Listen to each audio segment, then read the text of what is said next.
Yaorana, I'm Noe, your go-to guide for everything solo travel. I've explored captivating destinations like the stunning islands of French Polynesia, stayed at 5-star glamping sites in Kruger National Park, road tripped across the US several times, made friends in the more challenging parts of Zimbabwe, and more, all by myself. Solo travel has transformed my life, giving me the freedom to explore and the courage to connect with new cultures and people. As an avid advocate of self-empowerment through travel, I'm passionate about helping aspiring solo travelers like you. Whether you're a first-timer or looking to elevate your solo adventures, I provide personalized advice, practical tips, and motivational stories to inspire and guide you. Solo travel isn't just about seeing new places. It's about personal growth, building self-confidence, and creating unforgettable memories.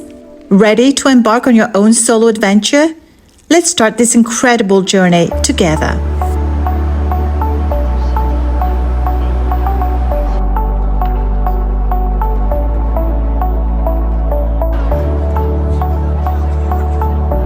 I took the train to Rotterdam from Eindhoven in the spur of the moment. My plan was to head to Maastricht, but Rotterdam called me last minute, right before boarding the train to Maastricht. It was as if an invisible force nudged me towards this city, promising an adventure that Maastricht could not offer. Stepping off the train, I was immediately greeted by Rotterdam's striking contrast. The city, rebuilt from its war-torn past, stood defiant with its avant-garde architecture and bustling energy.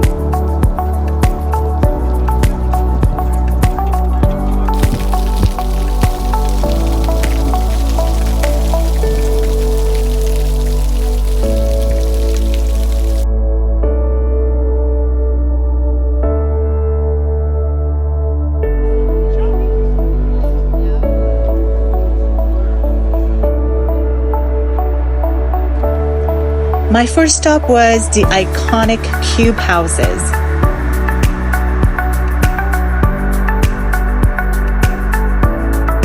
These tilted geometric marvels seem to defy gravity and logic, a fitting introduction to a city that thrives on pushing boundaries.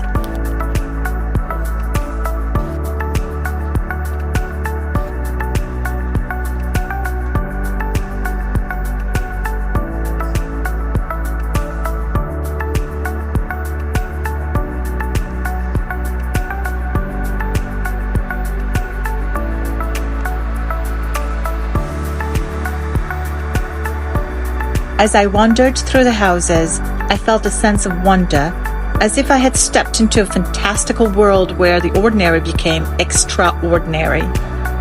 These architectural anomalies, designed by Dutch architect Piet Blom in the whimsical spirit of the 1970s, were crafted under the notion of creating a village within a city. Each angular dwelling, tilted precariously at a 45-degree angle, is not merely a house, but a leaf on a grander tree. Each collection of cubes forming an urban forest against the Rotterdam skyline. As you step into the realm of these cubed forests, you're greeted by the Show Cube, a museum transformed from one of these very homes, offering a portal into a world where walls slant and windows skew, challenging your senses and your preconceptions of what a home should be. The line was too long for my taste, and since I was only there for the day, I skipped the tour of the Show Cube. But from what I read and from what I understood while there, when you enter, the space unfolds like a storybook, each level a different chapter. The ground floor invites you with its modest kitchen and cozy living space. You go up to the middle level and you find the private quarters. You climb further to the sky room, with windows framing the city in panoramic splendor, welcomes you.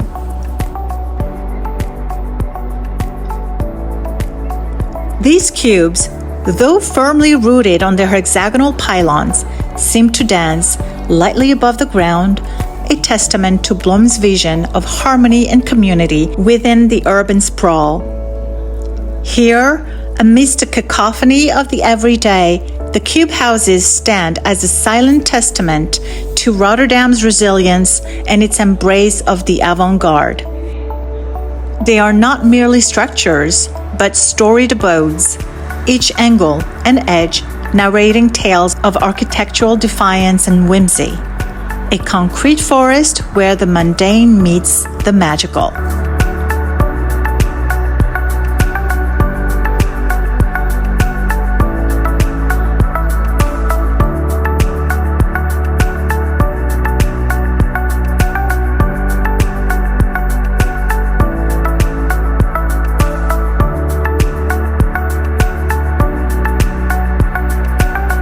From there, I embarked on a leisurely walk along the Nieuwe Maas River, heading towards the Willemsburg Bridge. The river's gentle flow and the city's vibrant life along its banks created a harmonious blend of tranquility and energy. The Willemsburg, with its striking red arches, stood tall and proud, a symbol of Rotterdam's resilience and modern spirit.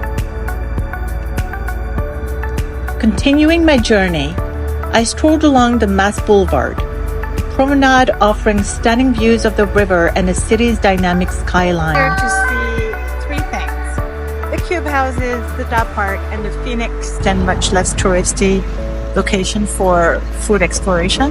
So I'm really excited, but this is why I came to Rotterdam, other than I just wanted to see more of the Netherlands and just walk around.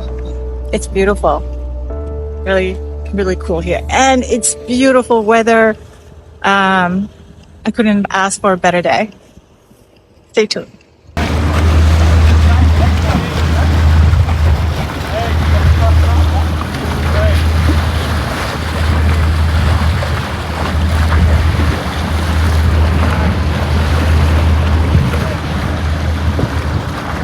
This path led me all the way to the Blue City, an innovative hub housed in a former tropical swimming paradise.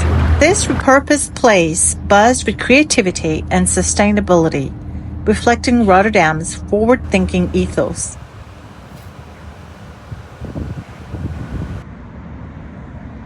Doubling back, I crossed the Willemsburg once more, feeling the pulse of the city under my feet.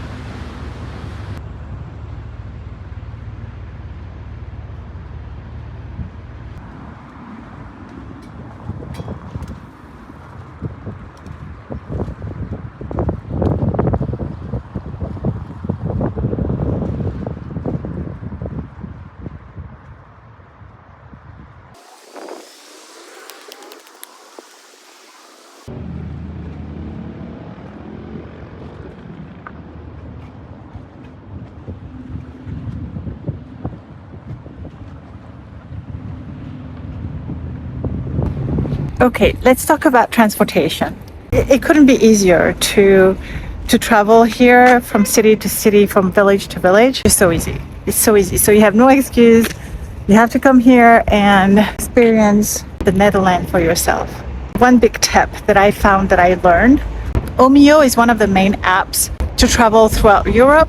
If you actually get your tickets straight at the ticket stand at each station, you'll save money. It does matter after a certain point, especially if you're on a budget. And I'm here to help you guys travel easily and empower yourself and being educated about how you can maximize your travels with whatever budget you have. And of course, there's nothing like walking around or biking around. So you have choices to roam around the cities of the Netherlands. I really love that everybody is just walking around or biking around or on Vespas and scooters. You know, it makes it a lot more pleasant and lighter to walk around everywhere. That's all I wanted to say. Oh, broken glass. Let's pick that up.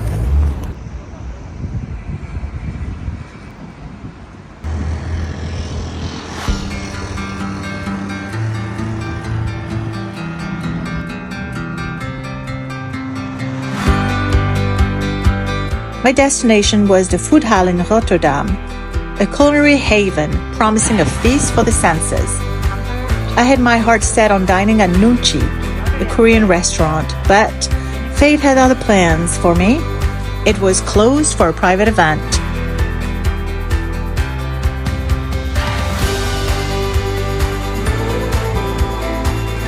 Undeterred, I made my way to the Hotel New York, an iconic spot rich with history and charm.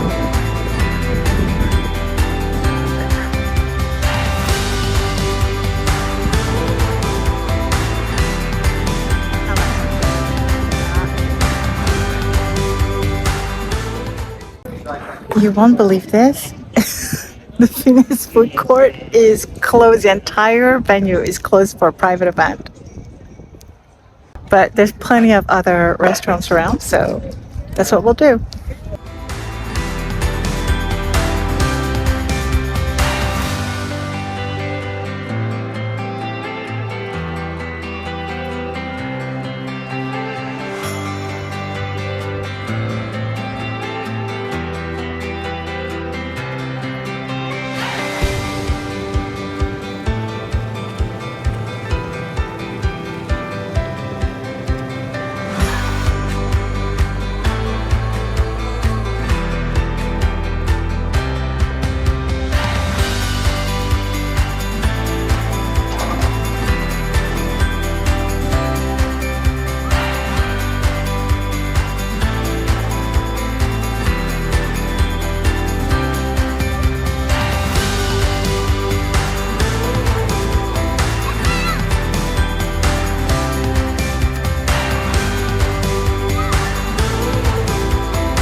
Here I enjoyed some rosé and pupus. And as the sun began its descent, I found a cozy spot at the hotel's terrace overlooking the water. The sunset painted the sky with hues of orange and pink, casting a golden glow over the city. It was splendid. Isn't this just gorgeous? I get to see this, you guys, from Rotterdam. With a drink in hand, I reflected on the day's spontaneous adventure. Rotterdam, with its blend of resilience and innovation, had woven its spell around me. I knew I had made the right choice, and as I left, I carried with me the enchantment of this extraordinary city, promising myself that I would return to uncover more of its magic.